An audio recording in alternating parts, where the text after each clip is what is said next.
지난 2016년 9월 사역 때 찾아진 베이마르 목사님께서 성경의 복음에 반응하고 세워졌습니다. 볼리비아 살리는 것이 하나님의 뜻이기에 2017년에 하나님께서 다시 볼리비아로 우리를 인도하셨습니다.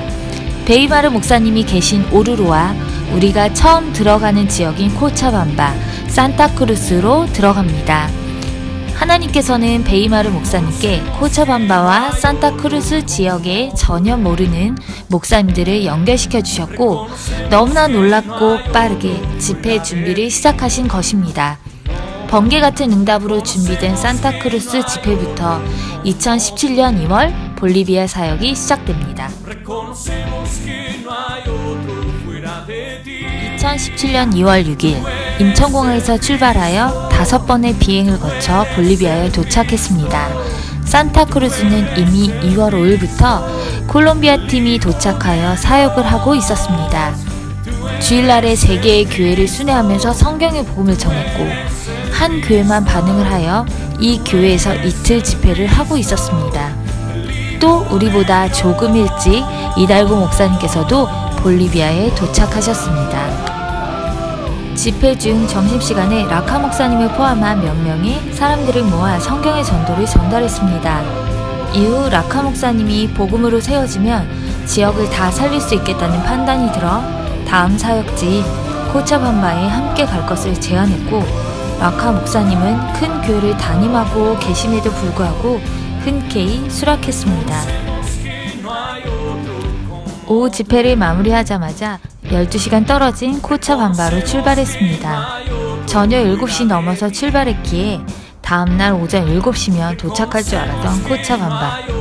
한참을 달려야 하는 버스가 새벽 3시부터는 아예 시동까지 꺼버렸습니다. 상황을 살펴보니 3km 앞에서부터 사고가 나서 도로가 꽉 막혔다고 합니다.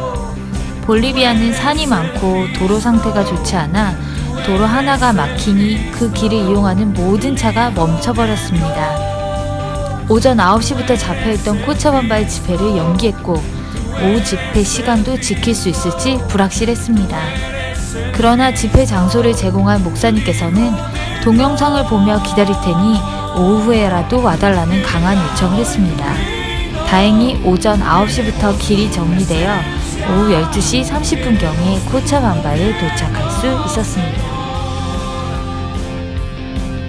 집회 장소를 제공한 교회의 담임 목사님이신 사무엘 솔리스 목사님은 베이마르 목사님께서 2주 전에 전해준 자료를 통해 우리를 영상으로 먼저 만났다고 하셨습니다. 이 자료를 듣고 나서 바로 코차밤바에 집회를 열어야 한다는 결론을 내리셨다고 합니다. 교단의 회장님도 반대했지만 이 집회를 열었고 모인 사람들에게 우리 동영상을 틀어주면서 기다리신 것입니다. 성경의 복음, 예수님을 그리스도로 믿는 믿음이 선명하게 선포되었고 복음에 반응하는 자와 무관심한 사람들이 확연하게 갈라졌습니다. 집회가 끝나자마자 솔리스 목사님과 따로 대화하는 시간이 있었습니다. 짧지만 중심 있는 고백을 하셨습니다. 둘째 날은 복음에 선명한 반응을 보인 사람들을 따로 모임으로 초청했습니다. 그러나 그렇지 않은 몇 명도 참여했습니다. 그들에게 하나님께서 지금 행하시는 당대 세계복음화의 간략한 사역 보고 후에 박현신 목사님께서 성경의 전도를 설명하셨습니다. 듣고 나서 그동안 했던 사역들이 다 틀렸다는 것과 하나님의 뜻대로 하지 못했다고 고백하셨습니다. 또 집회 둘째 날만 참여한 아르헨티나 북부에서 온 선교사 가정의 반응도 선명했습니다.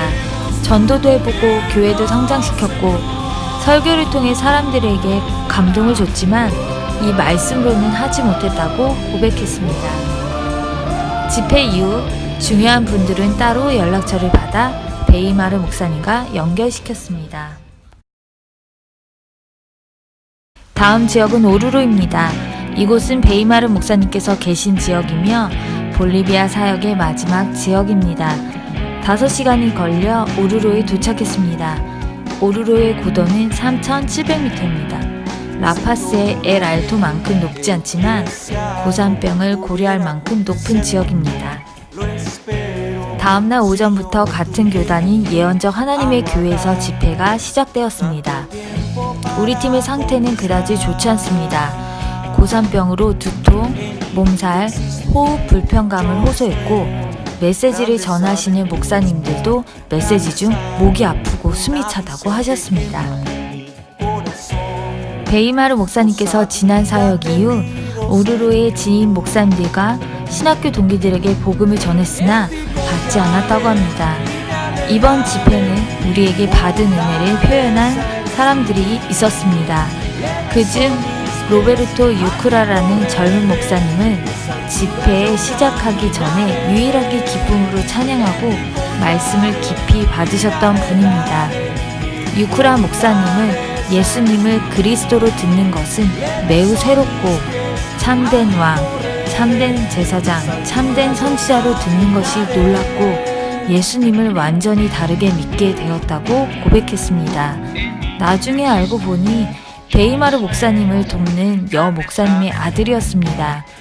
베이마르 목사님이 전해준 동영상 자료를 통해 이전에 복음을 들었던 분이었습니다. 마지막 시간에는 베이마르 목사님께서 말씀을 전했습니다. 우리 팀과 만난 지 얼마 되지 않았음에도 색깔이 매우 선명했습니다.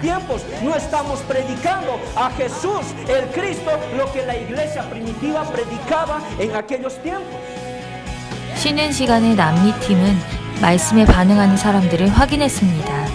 복음에 계시받았다고 선별한 자들만 제자 모임으로 초청했지만 모임을 제대로 이해하지 못한 볼리비아 팀이 반응하지 않은 사람들도 초대했습니다. 벨무데스 사도님께서 성경의 전도를 전달하기 전에 복음을 다시 한번 선포하심으로 제자 모임을 시작하셨습니다. 복음에 반응하지 않는 자들은 잠을 자고 복음에 반응한 소수는 살아나는 시간이었습니다. 제자 모임 중에 유크라 목사님은 눈에 띄는 반응을 보였습니다. 원래 성향이 활발하지만 감정을 넘어 은혜로 말씀을 들었습니다. 또 유크라 목사님의 어머님인 눈바 목사님도 말씀을 들으시면서 큰 답을 얻으셨습니다.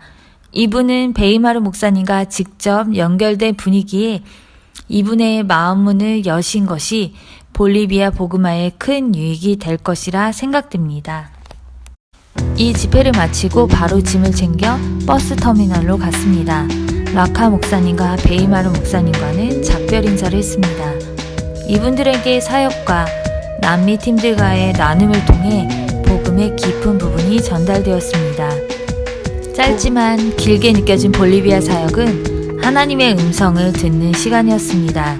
이번 볼리비아 사역은 베이마르 목사님께서 준비해 주신 집회를 섬겼고 라카 목사님과 유크라 목사님 같은 귀한 목사님들이 연결되었습니다. 또 볼리비아 제자 한 명 한 명이 복음을 소화하고 내 것으로 만드는 일이 우선임을 알게 되었습니다. 아직은 많은 도움이 필요하지만 현장에 직접 들어가면서 합당한 자를 찾을 수 있는 팀이 일어났습니다. 이번 사역은 한국팀이 중심이 되는 사역이 아니라 남미팀이 또 다른 남미 나라를 세우는 응답이 되는 사역이었습니다. 앞으로 하나님께서 볼리비아에 일으키실 역사와 또 그로 인한 우리를 향한 하나님의 음성이 기대됩니다.